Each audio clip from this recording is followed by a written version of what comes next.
Hello friends, இன்றைக்கி நம்ம சேனலில் வெண்ணெய் புட்டு எப்படி செய்யலாம் தான் பார்க்க போகிறோம். வெண்ணெய் புட்டு செய்கிறதுக்கு புழுங்கலரிசி, பச்சரிசி எந்த அரிசி வேணாலும் எடுத்துக்கோங்க. நான் இன்றைக்கி பச்சரிசி தான் எடுத்திருக்கேன். அந்த பச்சரிசியை நல்லா இந்த மாதிரி நல்லா சாஃப்டாக கிரைண்ட் பண்ணி எடுத்துக்கோங்க. கிரைண்ட் பண்ணதுக்கப்புறம் கொஞ்சம் தண்ணி கூட ஆட் பண்ணிக்கோங்க. தண்ணியாக இருந்தாலும் பிரச்சனை இல்லை.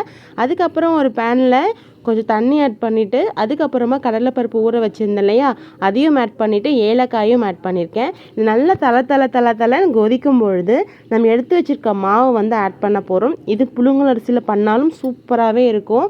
நான் பச்சரிசியிலே பண்ணிட்டேன். இப்போது நம்ம ஊற்ற நல்லா கலரிக்கிட்டே இருக்கணும்.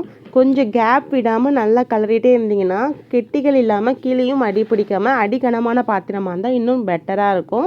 ஸோ இந்த மாதிரி நல்லா மிக்ஸ் பண்ணிக்கிட்டே இருந்தீங்கன்னா நல்லா வெந்து வந்துடும். இது வெந்துடுச்சு எப்படி தெரிஞ்சுக்கலாம் அப்படின்னா, நம்ம கையில் கொஞ்சம் தண்ணி தொட்டுட்டு அதுக்கப்புறம் இப்படி தட்டி பார்த்தீங்க அப்படின்னா, மேலே தொட்டு பார்த்தீங்க அப்படின்னா கையில் எதுவுமே ஒட்டாமல் வரும். அப்போ தான் அது வந்து வெந்துடுச்சின்னு அர்த்தம். ஸோ இந்த மாதிரி நல்லா மிக்ஸ் பண்ணிக்கிட்டே இருங்க. மிக்ஸ் பண்ணும் போதே நல்லா கெட்டியாகிடும். ஸ்வீட்டுக்கு ஏற்ற மாதிரி வெல்லம் ஆட் பண்ணியிருக்கேன். நான் வந்து கொஞ்சம் ஸ்வீட் கம்மியாக சாப்பிட்றதுனால நான் கொஞ்சம் தான் ஆட் பண்ணியிருக்கேன். நீங்கள் கொஞ்சம் அதிகமாக சாப்பிட்ற மாதிரியும் இல்லை கரெக்டாக சாப்பிட்ற மாதிரியும் அதுக்கேற்ற மாதிரி ஆட் பண்ணிக்கோங்க. வெல்லத்தை ஆட் பண்ணிவிட்டு நல்லா மிக்ஸ் பண்ணும்போது வெல்லமும் கரைஞ்சி அது ஒரு தண்ணி ஃப்ளேவர் கிடைக்கும். அப்புறமா தான் அது வந்து மறுபடியும் கெட்டிப்படும். ஸோ இந்த மாதிரி நல்லா மிக்ஸ் பண்ணிக்கிட்டே இருங்க.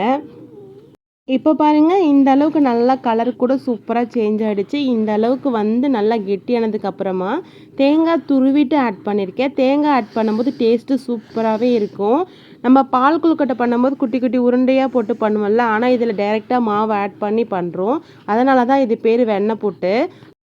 அதுக்கப்புறம் இதை வந்து ஆற வச்சின்னா கேக் மாதிரியும் வரும். நான் வந்து சுட சுட சாப்பிட போகிறேன். சுட சுட சாப்பிடும்போது சூப்பராக இருக்கும். மேலே கொஞ்சம் எக்ஸஸாக கோகோனட் ஆட் பண்ணி சாப்பிட போகிறேன். இந்த வீடியோ உங்களுக்கு பிடிச்சிருந்தா மறக்காமல் லைக் பண்ணுங்கள்.